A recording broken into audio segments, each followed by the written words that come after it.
Hi there. Hi there. Hey, DG here. Ian Stanley.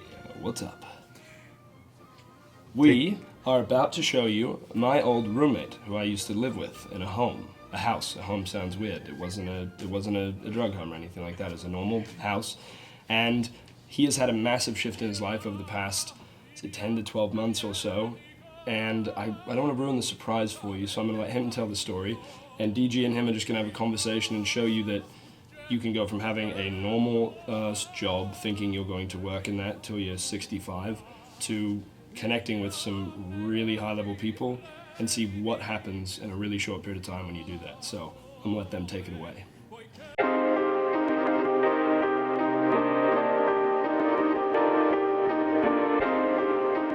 So basically, the reason Ian thought it would be a great idea to interview you for this program is that about 12 months ago, you were working at Costco.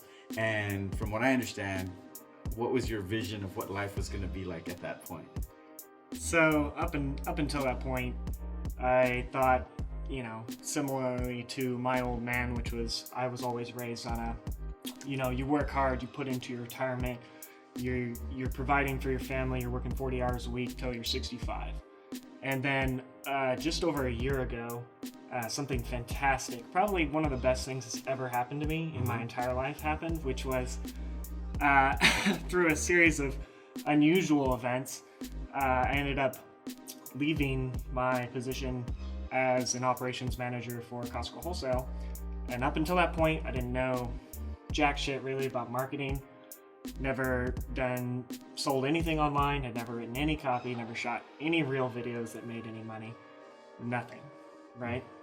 So this all happened, and essentially... What's this when you say this all happened? Because you know the story. That transitional period, I guess I could look at the camera too. Oh, it doesn't matter, it's all good. That transitional period of essentially a series of events where my company was forced to let me go because of some circumstances. So essentially up until that point, I thought this is how things are, right? That was my mindset. That was how I was raised. I didn't have the influences to shift my mentality. It was all, this is my mindset. This is the way things are. This is what everyone does, right? So you thought you were going to retire and at 65? Yeah, and... take a couple of weeks vacation every year, collect my paycheck, all that good fun stuff, right? So you had this unfortunate, or this now fortunate, but at the moment you thought it was unfortunate event that happened that got you no longer working there. And fast forward 12 months later, what's your life like?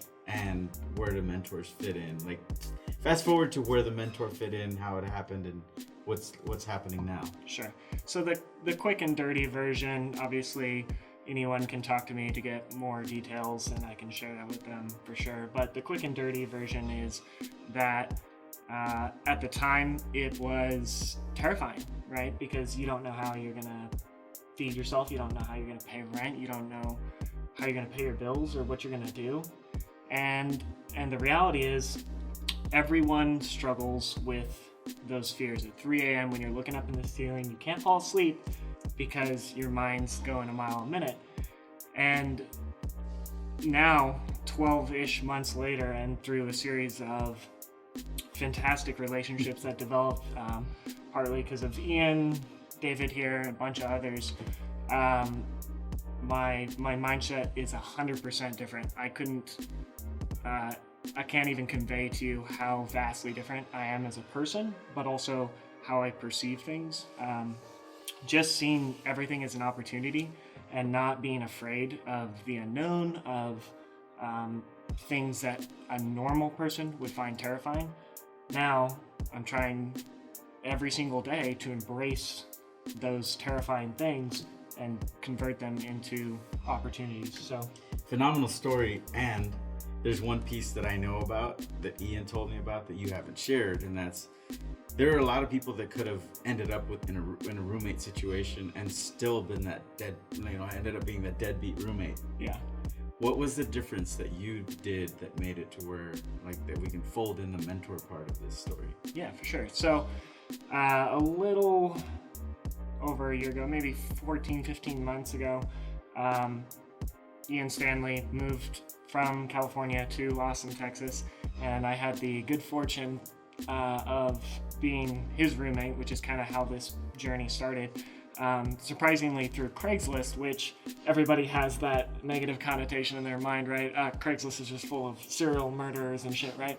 Which he could still be, I'm just clarifying. But the jury's after those long 3 a.m. staring at the ceiling moments, after a couple weeks of that, I thought to myself, okay, what am I gonna do, right? What's the next step? And fortunately, I had Ian at my disposal, and I came to him and I said, hey, you love what you do. You know, you love marketing, you love writing copy. You're excited every single day because you see everything as an opportunity. I want to learn. I want to know how to do that. And so Ian was the very first of a series of mentors on that journey. Up until that point, it was all mentors that were based off of that broken mentality of, I'm going to be putting money in a retirement fund and working 9 to 5 and, you know, that broken mindset. But he was the very first on this journey. And I think what DG is referring to is that moment we were having a beer at one of our watering holes over by our place. And I said, hey, I want to know. I want you to teach me. And I think the big thing there is overcoming the fear and just saying, hey, it's okay. You have nothing to lose by asking. If you want something, you believe that someone should be your mentor and you find that they have qualities that are valuable and that you're just really all about that person, and you think, hey, this person is going to be a fantastic mentor, but you're afraid and you have that doubt in your mind and you're like, they're probably busy, or they probably charge a lot per hour. Or what if they say no? Or what if they say no? Like the rejection piece is big. Yeah, the rejection, it goes hand in hand with that staring at the ceiling at 3 a.m. So overcoming that is the first step, and just asking the question, hey, can you teach me? That's where you gotta start. And then fast forwarding to where you are today, like what does life look like? So today, every single day, I get to work with fantastic people. I'm always reading, teaching myself new stuff, excited to work on projects. Definitely filled with a lot more hope, definitely a lot less 3 a.m. staring at the ceiling. When I'm staying up late these days, it's because I'm excited and not afraid, because my mind is racing for a different reason, which is I'm thinking about a new project or a new opportunity instead of worrying about shit I don't have control over or letting things influence me. So the difference is, instead of being a victim, it's embracing the mentality of opportunity and saying, looking through the lens that there's all these exciting possibilities out there to discover. So yeah, man, and I've seen you in social environments where I would never have guessed, based on how you hold yourself and how you interact with people who are, you know, titans in our industry. So kudos. Good job. Thanks for sharing. And come to Austin Saturday, September the 10th, to an event where we'll be having a lot of folks that are going to be sharing their stories, and who you can ask questions about how they did what they did, so you can get where Peter's got. Thanks. See you there.